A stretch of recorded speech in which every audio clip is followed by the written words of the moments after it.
Hey guys, it's Eamon. Today I'm going to be taking a look at the game Mikhail versus Bent Larsen from their 1965 Candidates Semifinal Match. So the winner of this match would go on to face Boris Spassky in the final of the Candidates, and then the winner of that match would go on to face Tigran Petrosian in the 1966 World Championship match. So in this semifinal match, it was a best of 10 match, and this was game 10. And the score was level at this point, and that means whoever won this game would go on to the final against Spassky. So let's take a look at it. Tal opens with e4, as he normally does. Tal is an aggressive attacking player. And c5, so Larsen isn't backing down from the challenge. He goes for the Sicilian defense. Knight f3, and we get an open Sicilian after an exchange of pawns. e6, knight c3, e6. So Larsen is adopting the Scheveningen structure with the pawns on d6 and e6. It's a pretty flexible way to meet the white side in the Sicilian. Bishop e3, knight f6, and f4.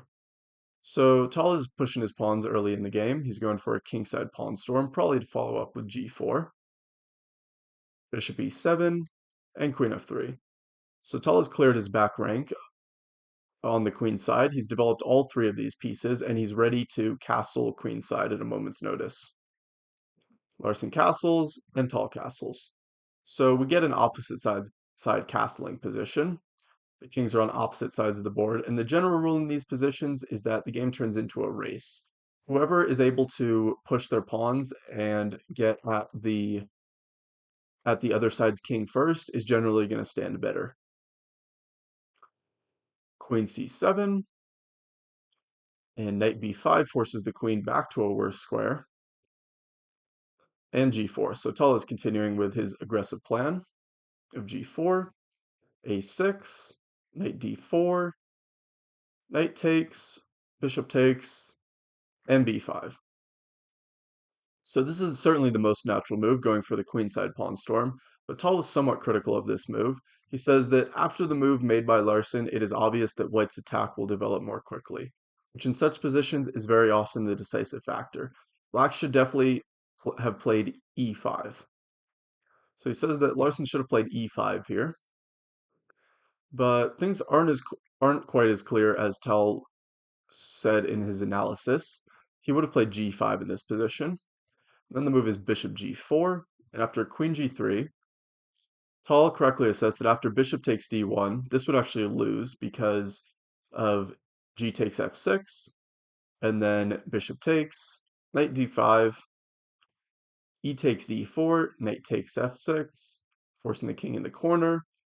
And now after rook g1, the attack is simply crushing. White's pieces are far too active, and with black's queen on the other side of the board, it's not going to be possible to defend this position. So after queen g3, bishop takes d1 would not be the move. The move would have been e takes d4, and after e takes f6, now c takes b3, and here Tal gave the move f takes, or e takes f7, sorry, f takes e7, and he says that after c takes b2, king b1, and after bishop takes d1, e takes f8, queen takes.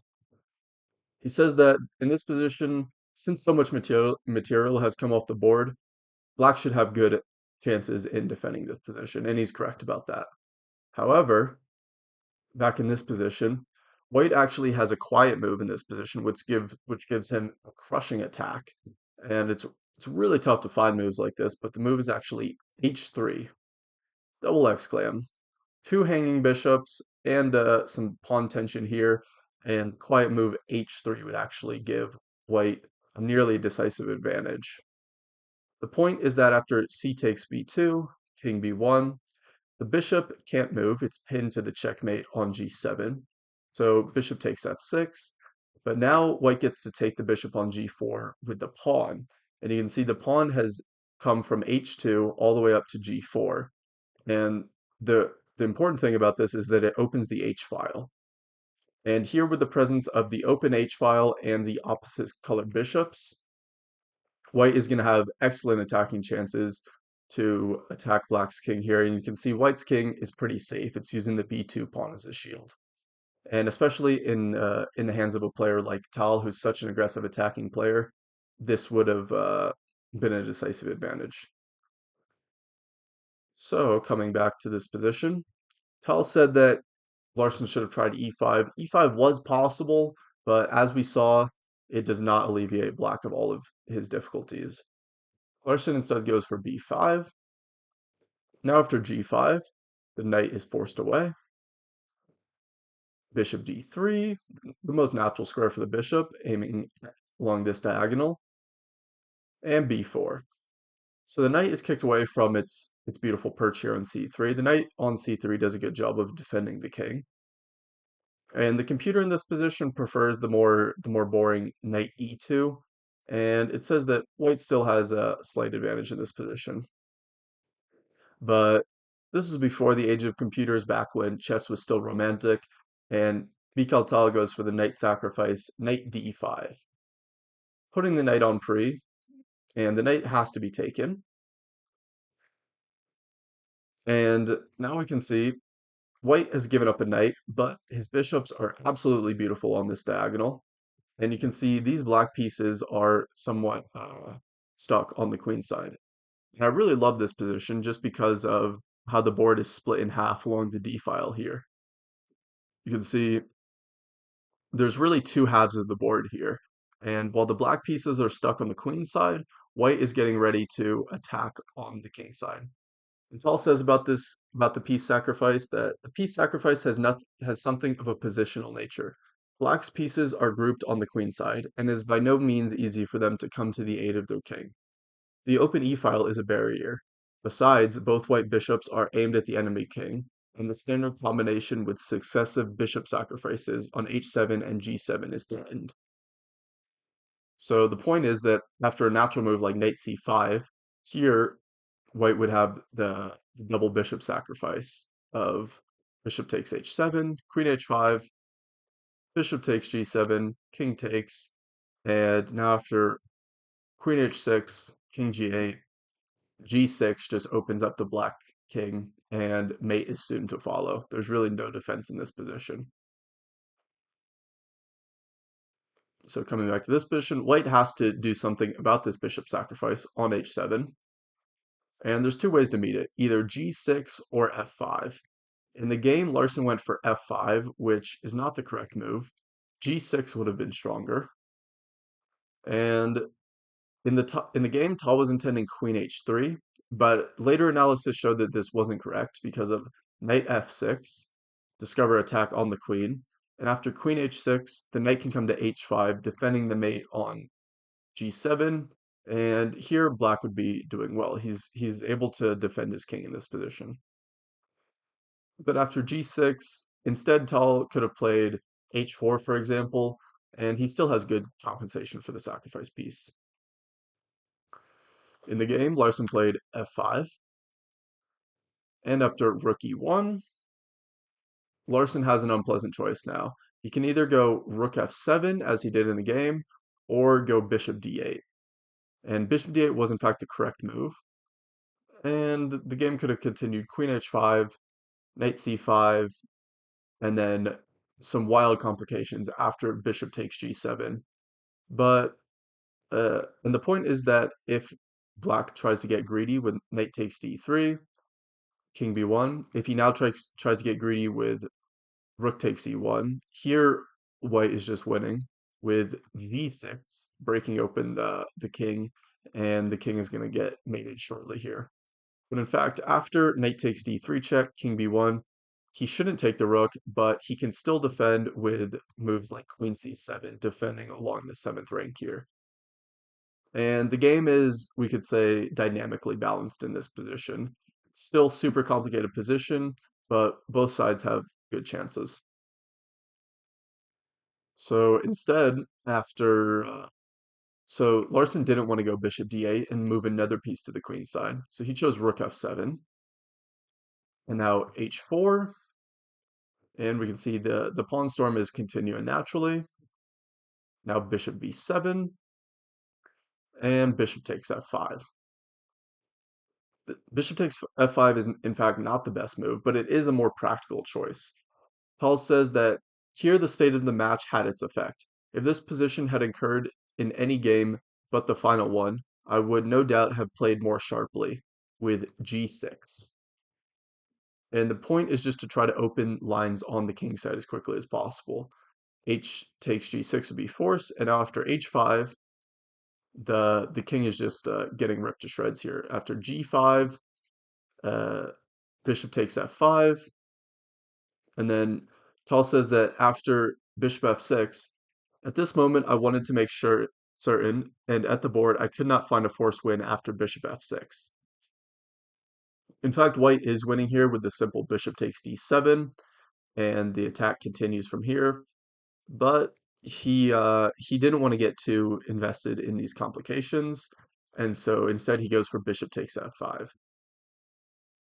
And the bishop is threatening to go bishop e6 and taking on d7. So really it's rook takes is forced, and after rook takes e7, now we can see that the downside of this move f5 earlier, the seventh rank is exposed and this diagonal is exposed. So white just has too many problems in this position. Larsen tries the tactical refutation, knight e5, and this is definitely the best defensive chance. Of course, the knight can't be taken because it's pinned to the queen. But after queen e4, queen f8, now it looks as if black is potentially defending. You can see this rook is hanging, and there's lots of ways for it to go wrong here. For example, rook takes b7 would be a big blunder because rook takes f4, and here black gives back the piece, but now with excellent control of the f-file, he's going to be doing fine in this position. So instead after queen f8, Tal takes on e5, and now taking on e7 would not help because queen takes f5, and after bishop takes d5, a couple moves here that are good, but rook e1 is the simplest, and we can see this dark square bishop is going to be dominant along this diagonal eventually. So after f takes e5, instead Larsen tries rook f4, queen e3, he has to keep an eye on this bishop, as well as keeping an eye on the rook so that if queen takes e7, he's able to recapture. Now rook f3. And Tal says that this move loses somewhat simply. He says that instead of rook f3, black should have tried bishop takes d5. But after e takes d6, again opening up this attack, rook takes d4, trying to neutralize the pressure on the long diagonal. Queen takes d4, and it looks like black is just up a piece here. He has an extra bishop, but in fact the long-term pressure is just too much. And after the quiet move b3, giving black an escape square for his king on b2, you can see there could have been problems with queen f1. Now the king is just going to be able to hide on b2, and he says that uh, black should just get back the piece immediately with bishop f3. Uh, when after queen c4, king h8, rook f7, white is going to pick up this bishop on f3, and then his two extra pawns are going to decide the game. If in this position black tries to keep the piece after something like rook d8, then simply h5 and the idea of h6 breaking open the king's final defensive structure here is going to be decisive. So bishop takes d5 should have been tried, was slightly more resilient, but after rook f3, now the queen comes back to e2, queen takes e7, so black finally takes the rook, queen takes f3, and d takes e5. So white pins the pawn after rook d8. Now he takes on e5, and we can see this bishop is still dominant in the middle of the board, and the long-term pressure against g7 is just decisive here. After queen d6, Tal now goes queen f4, and with a tactical trick, he's able to keep his pawn in this position. If bishop d5, then white would have the trick rook e8 check, and rook takes e8 is forced, and now he would win the queen on d6. So bishop takes d5 is impossible. If black could get away with this move, then he might have some hopes of defending. But bishop takes d5 is not possible. Instead, Larsen goes rook f8, and after queen e4, we can see white keeps his two extra pawns. He has these two extra pawns here and complete domination with the major pieces in the middle of the board and the dark square bishop along this diagonal. Larsen tries to mix it up with b3, but after a takes b3, rook f1, the king, even though it's going for a walk in the middle of the board, it's still quite safe.